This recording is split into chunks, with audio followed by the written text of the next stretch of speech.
하나님 나라는 말에 있지 않고 능력이 있다. 이 말의 의미는 바울이 고린도 교인들을 볼 때 고린도 교인들은 많이 잘 알고 은사도 많고 또 저들은 또 많이 배웠고 아주 기라성 같은 사도들이 와서 가르치고, 그런데 문제는 바울의 이 뜻이 뭐냐? 너희들은 말은 많은데 진짜 너희들이 하나님의 말씀의 능력은 있느냐? 이렇게 얘기하는 거예요. 쉽게 얘기하면은 저들이 사도들로부터 배운 말씀을 믿고 따르지 않는구나. 그래서 바울이 바로 그거를 아주 날카롭게 지적하는 것입니다. 그래서 바울은 내가 만약에 너희들을 기회가 돼서 방문한다면 난 너희들이 무슨 말을 하는지 그걸 듣지 않고 과연 너희들이 내가 너희들에게 가르친데도 또 다른 위대한 하나님의 종들이 너희들에게 분명히 가르친 대로 너희가 그렇게 믿고 살고 있는지 그걸 보겠다는 거예요. 그걸 보겠다는 겁니다. 그래서 우리가 여기서 말하는 능력이 마치 그러니까 이 말씀도 굉장히 많이 오해되고 잘못 알려지고 있는 말씀인데, 여기서 말하는 능력이라는 게 무슨 예수님이 하신 것처럼 병을 고치고 귀신을 쫓고 어떤 초자연적인 그걸 절대 얘기하는 게 아닙니다. 대부분은 자꾸 그거를 능력이라니까 그렇게 오해를 많이 해요. 그게 아니라 성경에서 말하는 진정한 능력이라고 하는 것은 하나님의 말씀이 우리가 실제적으로 순종하느냐 하는 것을 성경에서는 그걸 능력이라고 하는 것입니다. 그래서 능력에 대한 이 관점을 분명히 바로잡아야 되는데, 우리 주님께서는 우리가 우리 자신도 하나님의 능력이 있길 원하고 또 하나님께서 우리에게 능력을 주시기를 기도하고 그러지만 또 신앙의 능력이 있길 원하죠. 근데 그것은 절대 자칫하면은 그것을 굉장히 신비적이고 신기한 능력을 자꾸 연상할 수 있어요. 물론 그게 전혀 없는 것은 아닌데 그게 사실은 본래적인 것이 아니라 말씀에 대한 능력을 얘기하는 거죠. 그래서 사실은 정말 한번 곰곰이 생각해 본다면 제일 어려운 게 뭐냐면 말씀대로 사는 게 제일 어려워요. 그게 사실 진짜 어렵습니다. 귀신을 쫓고 병을 쫓는 건 얼마든지 그거는 쇼로 할 수가 있어요. 그건 얼마든지 어떻게 보면은 사실 나타날 수 있는 거예요. 근데 문제는 이 하나님의 말씀이 진짜 우리 안에서 능력으로 내가 진짜 이 말씀, 어떠한 하나님의 말씀이 정말 우리 안에 역사되어지는가, 이게 제일 어렵습니다. 저도 이게 제일 어렵다고 여겨집니다. 내가 이 성경의 이 전체의 귀한 말씀을 일일이 다 매사에 모든 영역에 모든 일에 정말 이 말씀대로 순종하는 게 이게 제일 어려워요. 이게 능력이라는 거예요. 누가 능력이 있느냐, 누가 능력 있는 성도냐 했을 때 자꾸 은사적인 거. 그러니까 고린도 교회들은 은사가 굉장히 많았지만, 여러분 고린도 전서나 후서에 어디 바울이 그들이 가진 은사로 그들을 칭찬한 말씀은 없어요. 없다고요. 이상하지 않습니까? 아니 그렇게 하나님의 은사가 많으면 칭찬도 하고 너희들 참 대단하구나. 어떻게 그렇게 은사가 많이 하고 그냥 칭찬을 해야 되는데 그 말씀이 전서 후서 어디에도 없습니다. 그러면서 오히려 가장 좋은 은사라고 하면서 고린도전서 13장에 대한 말씀을 쭉 끌어내죠. 봐요. 우리가 이 기독교의 능력이라고 자꾸 얘기할 때 자꾸 기독교의 능력을 은사주의자들이 기독교를 점령한 뒤부터는 그 능력에 대한 오해가 이제 생겨버린 거예요. 그 전까지는 하나님의 말씀을 잘 배우고 잘 가르치고 잘 듣고 그 말씀대로 힘써 우리가 어떠한 어려움이 있고 어떠한 오해가 있건 어떠한 난관이 있어도 그냥 하여튼 말씀을 내가 따라 살아야 되는데 그게 능력인데, 우리는 그러한 능력은 싹 이렇게 덮어버리고 은사주의적인 능력을 추구하는 거예요. 그러니까 이제 성령의 능력, 특히 성령의 능력을 굉장히 강조하지 않습니까? 그런데 바울은 역시 성령의 능력에 대해서도 바울은 우리 시대에 말하는 능력을 말한 예는 한 번도 없어요. 그러니까 바울은 오히려 고린도전서 13장에 오히려 너희가 사랑이 없으면 산을 옮기고 너희가 자기 몸 불태울지라도 아무것도 아닐 정도라고 그렇게 얘기할 정도로 바울은 우리 시대에 그렇게 관심이 많은 그 능력에 대해서는 바울은 관심이 없어요. 자기 자신도 하나님의 능력이 많은 사람이에요. 삼층정도 보고 오죠. 귀신도 쫓죠. 병도 고치죠. 바울이 그런 능력을 자기가 자랑하거나 그런 능력을 막 내세우려도 역시 그것도 없어요. 그러니까 바울은 그리스도의 십자가를 강조하고 그리스도 예수 안에 있는 걸 강조했고 또 바울은 바로 그리스도 안에서 우리가 새 사람이 되었다. 그래서 우리는 새로운 사람이다. 그래서 우리가 인생, 삶을 우리가 살게 되었다. 이걸 강조했습니다. 바울서신 전체는 이걸 강조했어요. 바울서신 전체. 근데 그러고 보면 결국은 우리는 하나님께서 바울에게 주신 계시의 말씀을 엄청나게 오해를 많이 좀 하고 있는 거예요. 굉장히 오해를 많이 하고 있고 바울이 정말 관심을 두는 거기에는 교회가 조금도 관심을 두지 않는 겁니다. 그래서 바울이 하나님 나라는 말에 있지 않고 능력에 있다. 그래서 19절에 주께서 허락하시면 내가 너희에게 속히 가서 그 교만해진 자들의 말이 아니라 그 능력을 알아볼 것이다. 여기서 이 교만한 자들은 누굴 얘기하느냐? 고린도 교회를 분열시키는 자들이에요. 나는 아볼로 편이다. 나는 바울 편이다. 나는 예수 그리스도의 편이다. 나는 누구누구 편이다 해가지고 그러면서 이제 또 그 교회 기둥 같은 사도들을 또 무시하는 우리는 그들이 또 필요 없다는 동 이런 사람들이 이 말쟁이들이 또 고린도 교회에 굉장히 많은 거예요. 그러니까 바울이 그래 내가 너에게 가면 내가 그 사람들이 뭘 말하는지가 아니라 그들이 진짜 예수 그리스도의 말씀대로 사도들이 가르친 대로 살고 있는지 내가 그걸 보겠다. 그 뜻이에요. 얼마나 이게 참 두려운 말씀이지 않습니까? 그러면서 21절에 너희는 무엇을 원하느냐? 이게 뭘 원하느냐? 내를 가지고 너에게 가는 것이 좋겠느냐? 아니면 사랑과 온유한 마음을 가지고 가는 것이 좋겠느냐? 그렇습니다. 바울은 14절에 말씀한 것처럼 뭐라 그랬습니까? 바울이 이와 같은 서신을 띄운 것은 너희들을 모욕을 주기 위해서, 너희들을 창피하게 하고, 너희들을 비방하거나 그러기 위해서가 아니라 뭐합니까?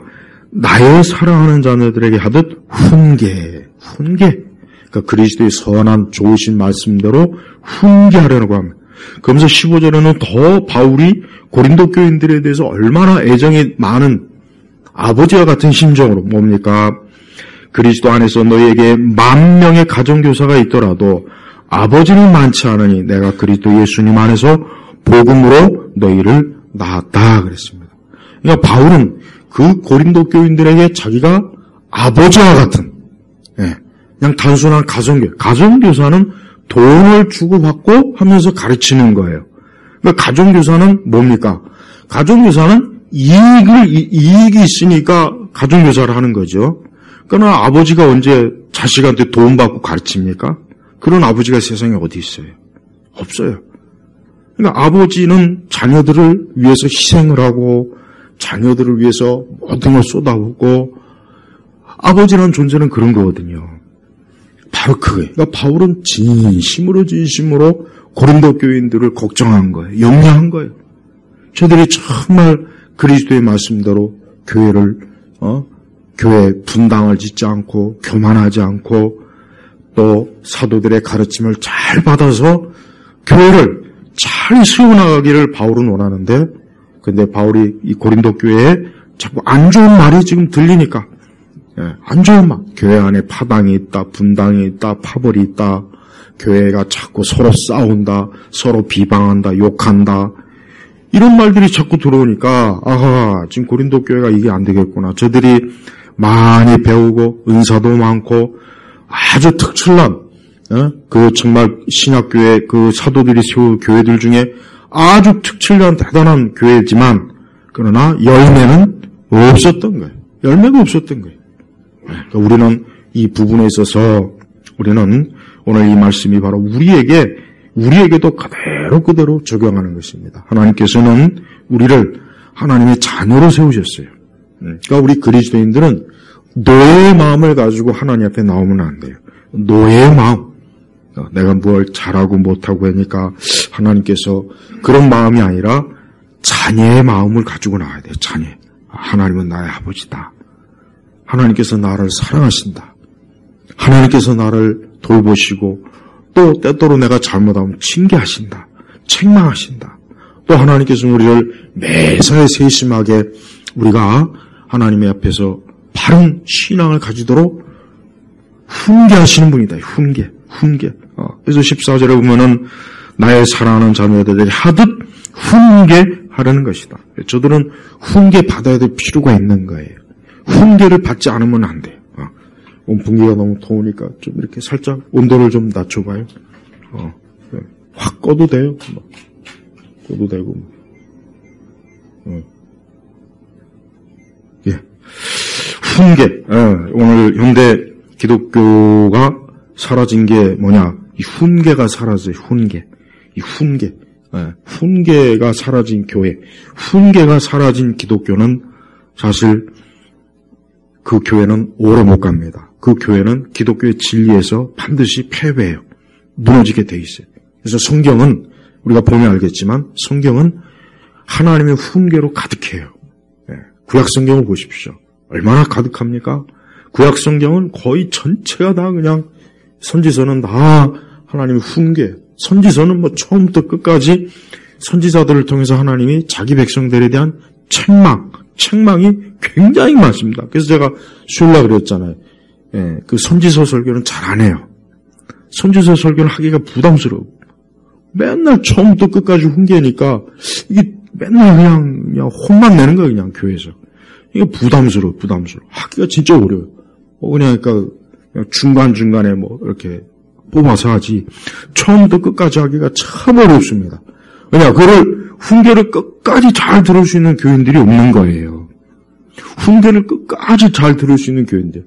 훈계를 막 2년, 3년 동안 들을 수 있는 교인들이 없는 거예요. 하나님의 복을 받으라는 소리야 막 1000년, 만년 들을 수 있지만 맨날 회개하라. 너 그러면 망한다. 너 멸망한다. 너 저주받는다. 너 그러다가 재앙을 당한다. 이런 말을 진짜 막 2년, 3년 동안 주구장창 들으면 그거 어떻게 하겠어요, 이거. 이 훈계가 이게 지금은 사라졌어요. 하나님은 훈계하시는 분이에요, 훈계. 성도들은 하나님의 훈계를 잘 들어야 됩니다. 훈계를 잘 듣는 성도가 좋은 성도예요. 훈계를 잘 듣는 성도, 그걸 또 잘 받아들이는 신자가 좋은 신자가 되고 열매를 맺는 거예요.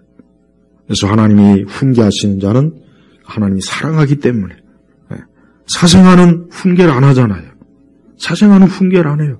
훈계할 사람이 아예 없어요. 그러나 하나님은 자기 자녀를 사생아로 여기지 않고 뭡니까?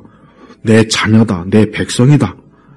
그래 하나님께서 그러니까 계속 훈계하고 책망하고 징계하고 또 더 엇나가면 아주 하나님께서 아주 혹독하게 그냥 아주 징벌을 해서 참 고생을 또 하게 하지 않습니까? 그 이스라엘이 보면 구약성의 이스라엘 보면은 고생을 많이 해요. 진짜 차라리 선민 안 되는 게 어떻게 보면 좋지 않겠나 싶을 정도로 고생을 많이 합니다. 왜 그러냐? 하나님의 자녀니까. 내 백성이라고 하나님이 딱 정해놨으니까 하나님께서 계속 훈계하는 거예요. 하지만 이방 민족들이 어디 하나님 훈계하는 거 봤습니까? 이방 민족들에 대한 훈계는 거의 없어요. 경고는 있죠. 경고는 있지만 자녀에게 하듯 하는 훈계는 성경에 없습니다. 왜? 그들에겐 훈계할 필요가 없어요. 그들은 하나님의 자녀가 아니에요. 하나님은 그들이 무엇을 하든 그들이 어떤 죄를 짓든 그냥 내버려둬요. 하나님의 손을 안 대는 거예요. 사랑해서 안 되는 게 아니라 그들은 하나님의 사랑에 관심에서 제외된 그 경계를 벗어났기 때문에 하나님이 그냥 손을 안 대는 거예요. 여러분, 저 세상 사람들이 지금 이 시간 이렇게 오늘 같은 날 저들이 뭐 한다고 해서 하나님께서 막 그냥 하늘에서 막 100만 볼트 되는 번개를 두들기기 시작해봐요. 그 살아날 사람이 누가 있겠어요? 나는 그렇게 안 해요. 그냥 내버려둬요.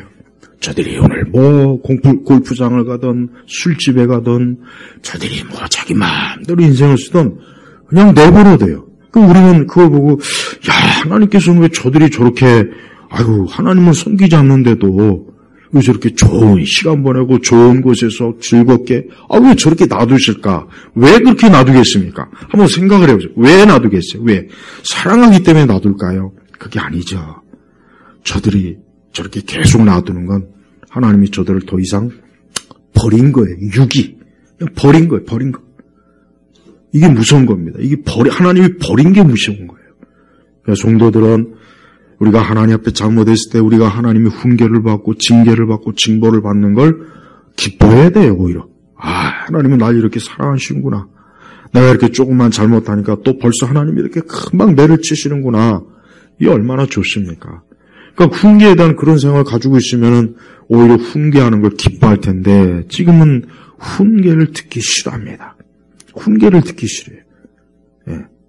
옛날 또 옛날 얘기지만 옛날 목사님들은 맨날 교회 가면 그냥 아주 주구장창 책망만 했잖아. 주야 왜 기도를 그렇게 안 하느냐, 주일 성수를 그따위로 해가지고 무슨 복을 받겠느냐. 하여튼 교회만 가면 그냥 맨날 혼나고만 와요. 혼나. 근데 그게 사실은 잘못된 게 아니에요. 왜냐? 그게 결국은 어긋나지 않게 하는 거예요. 어긋나지 않게. 어긋나는 길로 가지 않으면 그게 얼마나 축복입니까? 근데 그런 훈계를 안 하면은, 이래도 되나 보다. 이래도 되나 보다. 뭐 이렇게 해도 별일 없나 보다. 그런 생각이 자연히 들 거 아닙니까? 그러면 점점 더 어긋나는 거예요. 점점 더. 하나님이 우리를 훈계하는 것은 분명히 바울도 얘기했습니다. 나의 사랑하는 자녀들에게 하듯, 나의 사랑하는 자녀들에게 하듯 훈계하라는 것이다. 그래서 바울은 21절에 사랑과 온유한 마음을 가지고 가는 것이 좋겠느냐. 바울의 마음이 바로 이거예요. 저들 사랑과 온유의 마음으로 저들이 미워서도 아니고 저들이 그냥 하는 저들이 그냥 꼴 보기 싫어서도 아니고 뭡니까? 너무 아끼는 거예요. 자기보다 더 바울 자기 자신과 자식자의 생명과 자기 목숨보다 더 바울은 고린도 교인들을 사랑하는 거예요. 그래서 그들이 조금이라도 그리스도의 교훈에서 벗어나면 바울은 견디지 못하는 거예요. 왜? 그러면 안 되니까. 그럼 그들에게 있어서 좋은 게 아니니까 하나님은 이 고린도 교인들에게 사실은 뭐니까 이렇게 큰 책망을 해가면서 너희가 내 말을 잘 들어라. 순종해라. 내가 너에게 이미 전한 훈계를 그거를 듣기 싫어하지 말고 그 훈계를 잘 받아들이라. 이게. 그게 내가 원하는 것이다. 바울이 지금 진심 어린 말로 얘기하는 거. 그러면서 바울은 자기는 뭡니까? 내가 그리스도 예수님 안에서 복음으로 너희를 낳았다 그랬어요. 복음으로 낳았다. 이게 굉장히 표현이 참 얼마나 참 기가 막힌 표현입니까? 그냥 내가 너희들에게 복음을 전했다, 가르쳤다, 내가 너희를 그리스도께로 이끌었다 이렇게 얘기하지 않고 낳았다. 낳았다. 여기 우리 아이를 출산하신 우리 여성도님들은 더 잘할 거예요. 바울이 이렇게까지 고린도 교인들은 어떻게 해요? 그 어떤 것보다 귀하게 여기는 복음으로 낳았다라고 할 정도면은 바울은 어때요? 그리스도를 복음으로 저들을 어때요? 새 생명으로 낳게 할 정도로 바울은 직업정성으로 저들을 가르치고 훈계하고 교훈하고 인도한 거예요. 그러니까 그렇게 온 정성을 다 쏟아서 저들을 하나님의 사람으로 주의 자녀로 자기가 이끌었다는 겁니다. 얼마나 바울의 마음이 굉장한 거예요. 굉장한 거예요. 바울의 마음은 고린도 교인들이 조금이라도 주님에게서 벗어나는 것에 대해서 엄청난 고통을 바울이 지금 느끼고 있는 걸 여기서 단적으로 보여주는 겁니다. 그래서 16절에 그러나 내가 너에게 권하니 너는 나를 본받는 자들이 되어라. 굉장히 또 이 바울이 말 한 구절 한 구절 보면 참 우리가 깊이 생각해야 돼요. 나를 본받는 자들이 되어라. 바울이 이 말이 표현이 의미가 뭐 있습니까? 나를 숭배하라. 그 뜻이 아니죠. 본받는 자들이 되라는 건 뭐냐면 바울이 그리스도를 섬기는 것을 고린도 교인들도 동일하게 그걸 본받으라. 바울이 예수 그리스도를 사랑하고 섬기는 내 이와 같은 믿음을 너희도 본받으라. 본받으라. 그러니까 바울은 사실 뭡니까? 고린도 교인들이 예수 그리스도를 잘 섬기는 일에 너희가 힘써라. 그 뜻이에요. 그러니까 바울이 이렇게까지 얘기할 정도면 바울은 어때요? 얼마나 그가 그리스도를 사랑하기 위해 힘썼습니까? 그리스도의 복음을 위해서 많은 수고를 했죠. 많은 고생을 했죠. 저들은 그 일 때문에 욕도 많이 먹었죠. 비방도 받았죠. 감옥에도 갔죠. 매도 맞았죠. 굶주렸죠. 강도도 만났죠. 바울이 왜 그렇게 했겠냐? 예수님을 사랑하기 때문에 그런 거예요. 바로 그걸 본받으라. 너희도 좀 이렇게 주님을 사랑해라. 이렇게까지 모든 걸 다 나처럼 어떤 일이 있어도 희생하고 어떤 일이 있어도 감내할 정도로 좀 주님을 사랑해봐라. 이게 그 뜻이에요. 아마 고린도 교인들은 이 말이 무슨 말인지 알 거예요. 이 말을 알 거예요. 고린도 교인들은 사실 바울이 얼마나 수고를 많이 하는지 알고 있어요. 전혀 모르진 않아요. 알고 있어요. 바울 사도가 얼마나 고생하고 얼마나 많이 눈물을 뿌리고 얼마나 많이 기도를 하고 얼마나 하나님의 교회를 세우기 위해서 가진 고생을 다 하는지 알고 있습니다. 아니까 지금 이런 거. 아니까 본받으라고 한 거죠. 모르면은 이렇게 할 수가 없어요. 그러니까 우리 성도들은 오늘 바울처럼 주님을 섬기는 일에 우리가 본받아야 될 필요가 있어요. 그래야 됩니다. 그래서 17절에 이 일 때문에 내가 디모데를 너에게 보냈는데 그는 주님 안에서 나의 사랑하는 신실한 아들이다.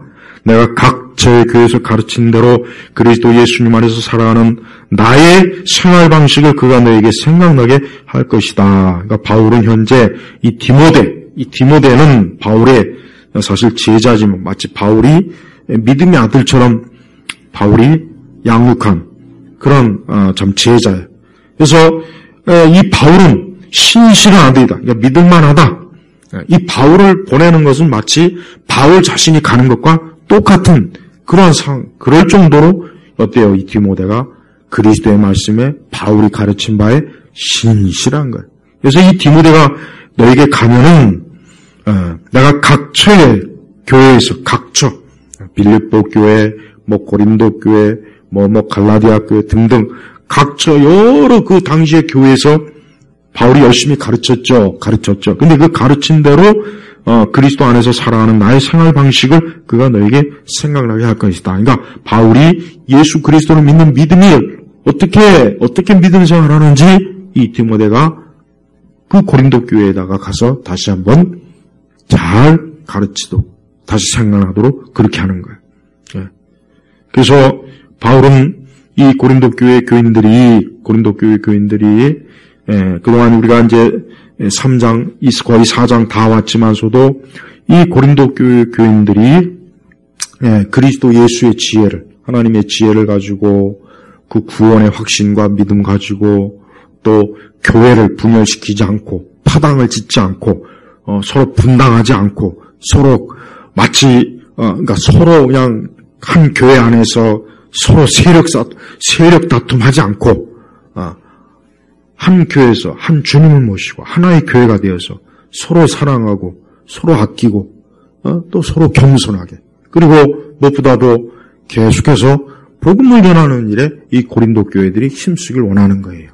그러니까 바울은 고린도 교회가 쓸데없는 일로 시간 낭비, 쓸데없는 일로 이 교회가 엉뚱한 일로 낭비해서 정작 하나님의 기뻐하시는 복음을 전하고 주님을 섬기는 일에 정작 그 일에는 이 고린도 교회가 혹시라도 열매가 없을까 해서 지금 이렇게 아주 간곡하게 이 편지를 보내고 그리고 디모데를 자기가 지금 당장 가질 수 없는 상황이에요. 지금 당장 바울이 가지를 못하니까 바로 누굴 보내니까 디모데 믿을 수 있는 자기의 제자 아들 같은 제자 그래서 디모데가 가서 그들에게 신실하게 그리스도 안에서의 바울의 생활 방식 여기서 나의 생활 방식이라고 하는 것은 바로 바울이 예수님을 믿는 그 믿음의 삶을 가서 가르쳐 주는 것입니다. 그래서 바울이 그리스도를 믿고 섬기고 그리스도를 위해서 희생하고 복음을 전하고 교회를 세우고 하는 이런 일들을 고린도 교인들에게 다시 한번 가서 가르쳐 주는 거예요. 그래서 18절에 어떤 이들은 내가 너에게 가지 못할 것이라 생각하고 교만해졌으나, 그러니까 어떤 사람들은 아마 바울은 뭐 지금 못 올 거야. 여기는 못 올 거야.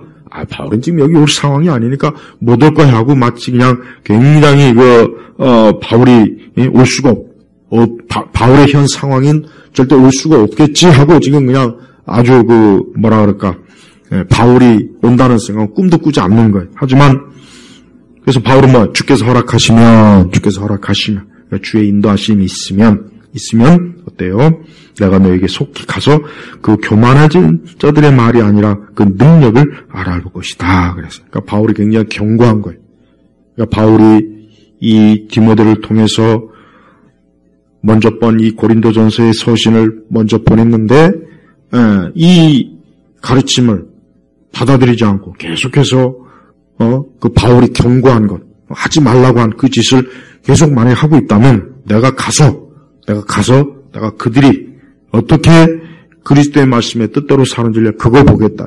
그러면서 바울은 분명히 내가 매를 가지고 너에 가는 게 좋겠냐. 매를 가진다는 뭐니까 아주 바울이 가면은 혹독하게 징계하고 아주 혹독하게 훈계하겠다는 거예요. 만약에 계속해서 바울의 경고를 듣지 않고 사도의 경고를 듣지 않고 하나님의 종의 경고를 듣지 않고 계속 악한 고집을 세우고 하나님의 뜻을 자꾸 어기고 교회를 파괴하고 교회를 혼란스럽게 하고 자꾸 교회를 그냥 어지럽히면은 만약에 계속 그러면 내가 매를 가지고 가겠다. 매를 아주 혹독하게 가서 너희들 가서 내가 직접 징계하겠다. 이거 무슨 말이야? 여기 이 말은 학자들의 해석은 파문, 교회에서 내쫓겠다 이거야. 교회에서 내쫓긴다는 건 뭡니까? 그것은 하나님 나라에서 내쫓긴다는 거예요. 파문. 그래서 파문이에요. 옛날 중세시대 카노사의 구룩이라는 게 있잖아요. 왕이 이 교황하고 대결했어요. 근데 결국 교황이 이겼어요. 3일 동안 내내 그 추운 눈밭에 그냥 왕이 무릎을 꿇고 그 파문을 좀 거둬달라고 옛날에. 그래서 결국은 이제 교황이 자비를 베풀어서 자기 딴에는 그래 알았다고. 옛날 중세시대는 이렇게 왕이 교황 앞에서 힘을 못 쓴 이유가 뭐냐면 교회권 때문에. 교회권. 왜? 교황의 말을 안 들은 거는 결국 뭡니까? 교황이 그리스도의 대리자라 그러거든요. 그러니 교황의 말을 안 듣는 건 그리스도의 말을 안 듣는 거예요. 그럼 어떻게 하냐? 교회, 권리, 파문. 아주 말 그대로 영적으로 그래서 내쫓는 거예요. 이걸 제일 무서워해요. 그래서 지금도 원칙적으로는 있어요. 교황의 가장 큰 이 권력이 뭐냐? 파문시키는 거예요. 파문. 교회에서 내쫓는 거예요. 그래서 이제 그 사람은 영원히 저주받은 마귀에게 속한 자로 된다고. 그래서 옛날 중세시대 사람들은 이 파문을 가장 무서워했어요. 왕도 무서워했는데 뭐 오죽하겠어요? 그만큼 자기가 그리스도의 이 대리자이기 때문에 자기가 그런 권리가 있다. 이제 로마 천주교는 지금도 그렇게 해요. 그래서 가장 또 무서운 거는 한 나라 전체가 다 그냥 파문을 시켜버리는 거예요. 뭐 프랑스나 영국. 그게 제일 무서워요. 그렇게 파문을 시키면은 미사를 안 해요. 아예 미사를 안 해버려요. 그 나라 전체는 그 성당이 미사 안 해버려요. 그러면 이제 그냥 난리가 나는 거예요. 우리가 이 교회로부터 버림을 받았구나. 옛날 그 중세시대 교황의 무기가 그거예요. 말 안 듣는 귀족 왕들이 있으면 너 파문시켜버리겠다고 위협을 하면 꼼짝 못합니다. 꼼짝. 이게 무섭다니까. 이게 사실은 요게 내가 매를 가지고 이거는 학자들의 말대로 파문, 교회에서 내쫓겠다는 거예요. 너희가 계속 그렇게 교회에서 그렇게 악독한 자로, 교만한 자로, 교회를 파괴시키는 자로 그렇게 너희가 하면은 내가 가서 너희들 파문시키겠다, 쫓아내겠다. 지금 이 뜻입니다. 이 매의 의미는 바로 그걸 얘기하는 거예요. 우리가 이 하나님 나라에서 쫓겨나는 게 제일 무서운 거죠. 그렇죠. 하나님께서는 그래서 바울은 아니면 사랑과 온유한 마음을 가지고 가는 게 좋겠느냐. 그러니까 바울의 본뜻이 뭡니까? 그들이 회개하고 그들이 다시 바울의 말을 잘 듣고 순종하고 그 강팍한 마음을 좀 누그러뜨리고 다시 어때요? 우리가 하나님의 교회에서 올바르지 못했구나, 바르지 못했구나, 내가 하나님의 교회에서 악한 고집을 세웠구나, 교회를 분열시켰구나, 교회를 자꾸 분파를 만들어서 서로 막 싸우게 했구나, 내가 이제 이런 짓을 하지 말아야 되겠구나 하고 그렇게 회개하라는 거예요. 진심으로 회개해서 이제 교회가 어때요? 평안하고 안정되고 질서 있게 하는 거예요. 바로 이겁니다. 하나님께서는 지금도 교회를 하나님이 다스려요. 하나님이 통치하십니다. 그래서 하나님은 자기 교회를 가장 귀하게 해요. 그래서 교회를 해치는 것을 하나님이 제일 싫어합니다. 주님이 제일 싫어하는 게 뭐냐? 교회를 해치는 걸 제일 싫어하는 거예요. 이걸 분명히 알아야 돼요. 하나님께서 가장 큰 무서운 심판은 주님의 몸된 교회, 이 교회를 해치는 것, 교회를 해롭게 하고 해치고 교회를 막 무질서하게 만들고, 그거는 진짜 말 그대로 쫓겨날 일이에요. 교회에서 쫓겨날 일입니다. 그 일을 하지 말라. 그런 일을 하지 말라 이거예요. 그런 일을 하지 말라. 그래서 고린도 교회가 다시 이전처럼 바울이 처음에 가르칠 때죠. 바울이 처음에 복음을 가지고 가르칠 때처럼 저들이 순전한 믿음, 깨끗한 믿음, 겸손한 마음을 가지고 그렇게 교회를 섬기길 원한다. 그게 이제 바울이 그거를 원한다고 지금 얘기하는 것입니다. 바울은 고린도 교회에 사실 여러 가지 문제들이 지금 한두 가지 문제가 아니지만 하나하나 차근차근히 지금 해결해 갑니다. 하나하나. 모든 걸 한꺼번에 다 하는 게 아니라 하나하나. 그래서 고린도전서 4장까지는 그 고린도 교회가 서로 분열하고 분파하고 서로 나눠져서 교회 안에서 서로 막 적대적인 거예요. 서로. 너는 누구 파, 너는 나는 우리 파, 너와 나는 서로 파가 다르니까 우리는 교회 안에서도 인사도 안 하고 같이 차도 안 마시고 밥도 안 먹고 냉랭하고 무질서하고, 그러니까 교회가 이게 잘못하다가 이제 그냥 큰일 나게 생겼어요. 그러니까 바울이 지금 고린도 교회 문제 첫 번째가 바로 이거예요. 5장으로 넘어가 이제 다른 문제가 나가고 4장까지는 바로 그 문제가 되는 거예요. 그래서 우리 성도들은 항상 성도들의 그 중요한 그 교회 섬기는 덕목 중에 하나가 뭐냐? 교회를 화평케 하는 겁니다. 이게 중요해요. 교회를 화평케 해야 돼요. 이게 제일 중요합니다. 교회를 분란이 일어나게 하고 싸우게 하고 다투게 하는 사람은 지금 바울이 말한 대로 그 사람은 바로 매를 맞아야 돼요. 매를 맞아야 될 사람이라고. 이게 매를 맞는 그런 일은 안 좋죠. 당연히 안 좋죠. 그러니까 교회를 화평케, 교회가 분열이 없고 싸우지 않고 다투고, 혹 그런 조짐이 보여도 그 즉시로 화평케 하는 거예요. 화평케 하는 거예요. 싸우지 고 다투지 말고 서로 분열하지 말아라. 그리스도 안에서 서로 하나 돼야 된다. 그리스도의 몸이 찢어지면 결국 누가 좋아하겠습니까? 세상이 좋아하죠. 세상이 좋아하는 거예요. 세상. 개신교의 그 난점이 이제 아까 좀 얘기해 보자면, 개신교는 너무 교파가 많아요. 교파가 너무 많고 이게 참 문제예요. 물론 이제 역사 속에서 내려오면서 성경 해석과 교리적인 차이 때문에 나눠지긴 했지만 물론 그런 면도 있지만, 그러나 또 그렇지 않고 어떤 교회 어떤 정치적인 그런 싸움, 다툼, 근데 이런 것도 사실은 있어요. 이런 것도 있긴 있어요. 교회 역사를 보면. 우리는 이 교회가 우리 사람들이, 그러니까 교회 역사를 보면은 우리가 알 수 있는 것은 결국 교회 구성원들이 어떻게 하느냐가 참 중요합니다. 아주 중요한 거예요. 교회 구성원들이 어떻게 하느냐가 굉장히 중요한 거예요.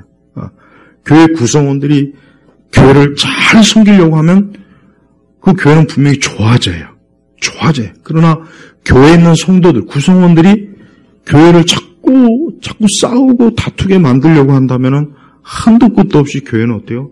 자꾸 싸우고 다투고, 이게 결국은 이 복음이 안전해져. 복음이 다시 형성이 안 돼가지고 그 일은 아예 못하고 맨날 서로 싸우는데 서로 그냥 모든 걸 다 소비하는 거예요. 소모하는 거예요. 싸우는데. 고린도 교회가 바로 그거예요. 고린도 교회가 지금, 그 고린도 지역이 어떤 지역입니까? 고린도 지역이 큰 극심한 항구 지역이에요.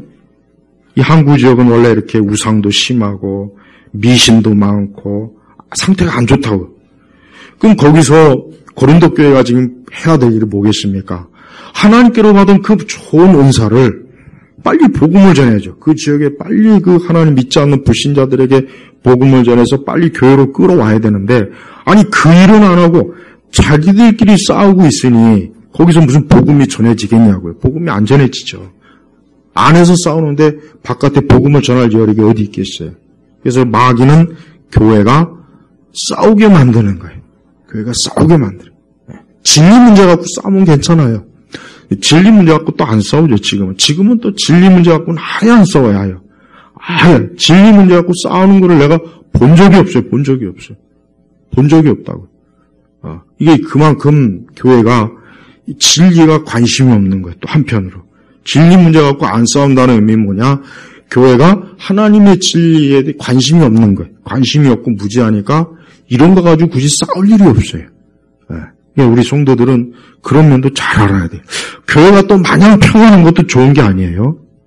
교회가 마냥 평안하면 안 돼요. 교회가 또 좋은 싸움은 있지. 뭐냐? 진리 문제 갖고는 좀 교회가 그 문제는 꼭 짚고 넘어가야 되는 거예요. 그러니까 우리가 이 바른 신앙과 진리를 가지고는 막 이걸 올바로 교회를 설교해야 돼. 마치 종교개혁자들이 가톨릭이 잘못되었다. 문제가 있다. 야, 저거 교회가 아니다. 저건 음료다. 저건 적그리스도다. 그래서 그 문제를 가지고 막 진리 가지고 막 해서 우리 전 교회가 이렇게 개신교회가 생겨났잖아요. 근데 그냥 만약에 그런 게 뭐 중요하냐. 우리가 교황의 그 통치 아래서 서로 사랑하고 서로 하나 되면 좋지. 무슨 개혁이고 나발이고 그게 중요하냐. 그랬다면은 오늘날 우리 개신교회는 아예 시작도 못했을 거예요. 근데 지금 이제 우리나라 이제 교회가, 우리 시대 교회는 다시 이제 거꾸로 돌아가는 거예요, 거꾸로. 이제 교파가 중요하냐, 신학이 중요하냐, 교리가 중요하냐. 교회가 그냥 하나 되면 되지. 그냥 교회가 하나 돼서 서로 함께하고, 서로 교제하고, 서로 나누고, 장로교 목사가 순복음 가가지고 설교하고, 순복음 목사가 장로교 와서 설교하고, 그럼 정신 나간 짓 또 좋다고 또 교인들이 박수치고, 옛날 1960년대인가 우리나라 개신교 목사가 명동성당에 가니까 명동성당에 있는 신자들이 다 일어나서 나가버렸어요. 다 나가서. 뭐냐? 우리가 어떤 저런 개신교 목사의 설교를 듣고 있느냐? 저는 교황을 부정하고, 근데 지금은 안 그래요. 지금은 개신교 목회자가 명동성당 설교해도 그렇게 할 사람이 없어요. 왜냐? 왜 그렇습니까? 교회가 에큐메니칼 운동으로 이미 가톨릭과 굉장히 지금 사이가 좋아졌다. 그러니까 이제는 그렇게 하진 않아요. 그렇게 하진 않다. 이게 좋은 게 아니라 이게 나쁜 거예요. 이게 나쁜 거라고. 예를 들면 우리 개신교 강단에 사제가 와서 설교한다. 그럼 어떻게 해야 됩니까, 여러분들은? 다 나가야죠. 거기 앉아갖고 좋다고 박수치고 잘 오셨다고 차나 한잔 마시고 가라고 그러면 안 되잖아요. 이게 우리가 종교라고 하는 거는 어쩔 수가 없어요. 자꾸 세상은 종교가 서로 화평하라, 서로 싸우지 마라 그러는데 안 됩니다.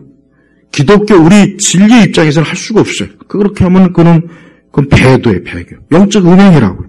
아니 우리가 그리스도 예수를 믿는데 왜 우리가 저 그리스도 예수님을 부정하는 저런 집단이 어떻게 우리가 손을 잡고 있느냐. 이렇게 해야 이게 정상적인 반응이지. 그렇지 않겠어요? 근데 그걸 좋다고 서로. 근데 세상은 그걸 좋다고 해야죠. 세상은 좋다 그래. 그 세상은 막 이젠 천주교든 불교든 개신교든 서로 좀 하나 되자. 세상이 자꾸 분열하고 싸우는데 종교마저 자꾸 싸우면 어떻게 하냐. 그게 얼마나 설득력이 있습니까? 근데 그게 싫다 그러면 이제 그 싫다고 하는 그 사람이 종교적 근본지, 급진주의자가 된 그 사람 위험한 사람인데, 위험한. 저 사람들은, 저쪽은 위험하다. 쟤네들은 잘못하면은, 폭탄 몸에다 두르고 뛰쳐올 놈들이다, 저것들. 위험하게 보는 거야, 위험하게. 그러니까 지금 세대는 종교를 좀 더 막 열심히 신앙생활 하면 위험한 사람. 저 사람 좀 위험해. 너무 막 교회에 많이 빠져 있는 사람이야. 막 기도회도 막 하고, 예배도 막, 저녁 예배도 가고, 오후 예배도 가고, 한 번만 가면 되는 예배를. 그러니까 지금은 분위기가 그래. 이게 종교적 근본주의가 혐오돼. 언제냐? 이 9.11 테러가 일어난 뒤부터 이 세상 사람들이 이 생각 중에, 종교에 너무 빠지면 저렇게 되는구나. 근데 그건 이슬람에 해당되는 거지. 왜 그걸 왜 기독교에다 되냐 이거예요, 기독교. 기독교는 오히려 열심히 안 해서 문제가 되고 있어요, 사실은. 근데 그거를 기독교로 확장시키니까 기독교 안에도 너무 막 열심히, 복음, 그러면 위험하게 보는 거예요. 그런 거 중요한 거 아니니까 그냥 교회 오면은 잘 먹고 종교원들이 열심히 하다가 빨리 가라. 괜히 너무 그렇게 열심히 하지 말아라. 이게 지금 분위기가 그렇게 돼 있어요. 근데 거기에 너무 많이 취하다 보니까 조금만 더 우리가 하나님의 진리에 대해서 강조하면 사람들이 벌써 교회를 다니는 사람들까지도 거부했고요. 그래서 옛날에 제가 언젠가 한번 오래전에 가톨릭 어떤 사제를 사정없이 욕을 바가지로 했더니 또 그걸 가지고 왜 이렇게 욕을 하냐고, 왜 서로 하나가 되지 않고, 왜 이렇게, 또 개신교 연놈들이 또 이렇게 지랄을 하네. 또 난 진짜 어이가 없어.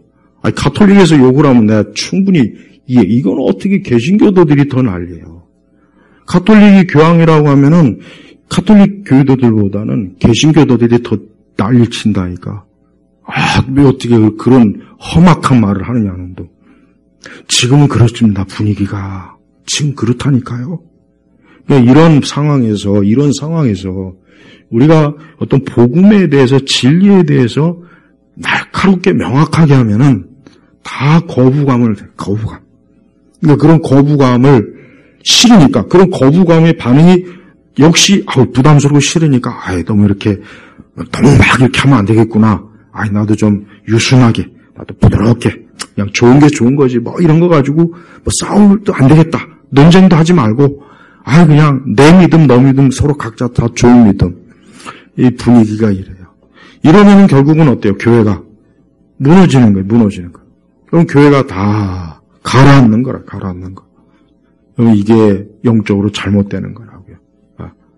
우리가 주님의 몸된 교회를 섬길 때 이런 진리를 그래서 우리 개신교의 역사는 이 진리 싸움으로 결국 생겨난 거예요, 교회가.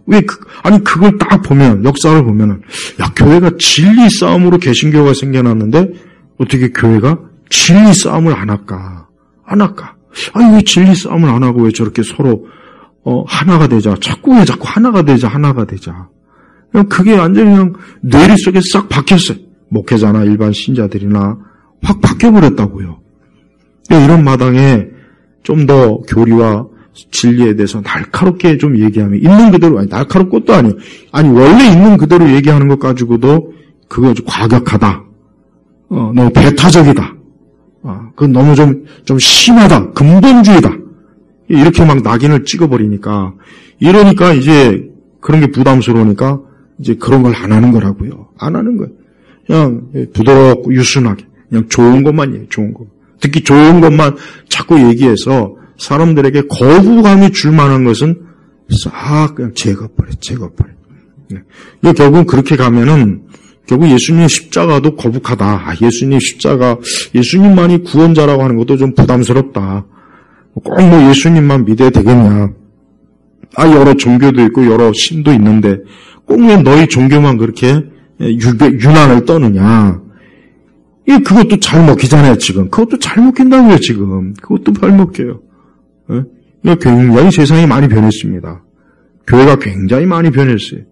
교회가 엄청나게 부드러워졌어요. 유순해졌어요. 결국 뭡니까? 하나님의 진리를 많이 희석시키고 진리의 날카로운 칼이 무뎌지고 그래서 그냥 사람들이 좋아하는 그런 이 교회가 돼버린 거예요. 우리가 그러한 교회를 추구해서는 안 돼. 그러한 교회는 사람들은 그걸 교회라고 하겠지만, 기독교 신앙을 하겠지만, 하나님은 인정하지 않아요. 주님은 내 교회라고 하지 않을 거라고요. 내 교회가 아니에요. 주님이 내 교회라고 하는 교회는 주님의 말씀에 굳건하게 서 있어야 돼요. 그렇지 않고 주님의 교훈에 벗어났는데 주께서 내 교회라고 할 리가 없지 않습니까? 그러니까 성도들은 그리스도의 교회의 이 진리, 명확함을 분명히 해야 돼요. 이게 우리의 생명이에요. 우리 영혼의 생명이 여기에 달린 거예요. 우리가 이것도 좋고 저것도 좋고 이 믿음 좋고 저 믿음 좋고 뭐가 좋다면 우리가 굳이 왜 신앙생활하려고 애를 쓰고 인내하고 수고하고 왜 그럽니까? 아니 그럴 필요가 뭐가 있겠어요. 그런 건 오히려 나쁜 거지. 만약에 진짜 그렇다면. 그렇진 않아요. 우리는 우리 앞선 믿음의 세대들이 정말 하나님의 진리를 인해서 그들이 그리스도의 복음, 내 영혼을 구원하고 나를 영원한 생명으로 이끌고 나를 영원한 주의 복락으로 이끌 그 하나님의 그 말씀 교훈을 끝까지 붙잡고 있을 때 거기에 하나님의 축복이 있고 능력이 있고 영광이 있는 거예요. 이 신앙의 정체성을 잘 지켜야 됩니다. 이 신앙의 정체성을 지키는 게 지금 문제가 돼갖고 이렇게 다 그냥 흐느적거리고 그냥 뭐 이것도 저것도 다 섞어버리니까 그냥 섞어버렸어요. 이 너무 많이 섞어버려가지고 어떻게 섞었는지조차도 모르게 지금 둬버렸다고요. 이 어떻게 섞였는지도 알아야 되는데 그걸 모르고는 지금 이렇게 심한 어려움에 지금 처한 것이에요. 바울은 이 고린도 교회에 대한 염려와 근심이 많았습니다. 바울은 이 고린도 교회가 그리스도의 몸된 교회로서 끝까지 잘 세워지는 걸 원했는데 자꾸 그거를 회방하고 그걸 갖고 그런 것들을 그와 같은 것들을 못하게 하는 그 고린도 교회 일부 교만한 자들, 분파주의자들 이 자들이 자꾸 그러니까 바울은 지금 이렇게 경고를 해서 더 이상 그렇게 하지 말아라. 계속 그렇게 하면 내가 너희들을 쫓아내겠다. 그러니 내가 사랑과 온유의 마음을 가지고 가도록 해라. 너희가 이제라도 돌이키고 회개하고 하나님의 교회를 바르게 잘 섬겨 화평해. 오직 정말 진짜 진리로 하나 되는 이 교회로 너희가 잘 섬기도록 해라 하고 이 바울이 지금 권면하는 것입니다. 그래서 우리 성도들도 주의 몸된 교회를 잘 섬기는 게 그 여러분들이 해야 될 일입니다. 하나님은 그걸 기뻐하시. 우리가 주님의 교회를 잘 섬기는 사람을 하나님께서 그 사람을 하나님 축복하시고 돌보시고 왜? 주께서는 주를 귀하게 여길 때 주께서도 우리를 또 귀하게 여겨주시는 거예요. 이걸 잘 알아야 됩니다. 이게 원리입니다. 바울처럼 우리 자신도 그리스도의 교회를 위해서 우리의 마음을 다해서 뜻을 다해서 성실하게 진실하게 어떤 교회를 절대 흐트러지지 말고 잘 가꾸고 그런 마음 그런 진실한 마음 주님을 섬기는 그 사랑 때문에 이 고린도 교회를 귀하게 여기는 겁니다. 우리도 역시 그런 마음으로 교회를 잘 섬기는 성도로서 사시길 주의 이름으로 축복합니다. 기도하겠습니다. 하나님 아버지 감사합니다. 오늘도 이 말씀을 통해서 우리 주님께서 우리에게 사랑과 온유로 우리에게 훈계하시고 우리를 이끌어주시고 우리를 하나님이 기뻐하시는 길로 항상 인도해 주옵소서. 우리 예일교회 성도들이 항상 교회 안에서 주께서 기뻐하시는 선한 좋은 일꾼으로 저들이 평생 주님을 영화롭게 하는 복된 인생들이 되게 하소서. 예수 그리스도의 이름으로 기도 올렸습니다. 아멘.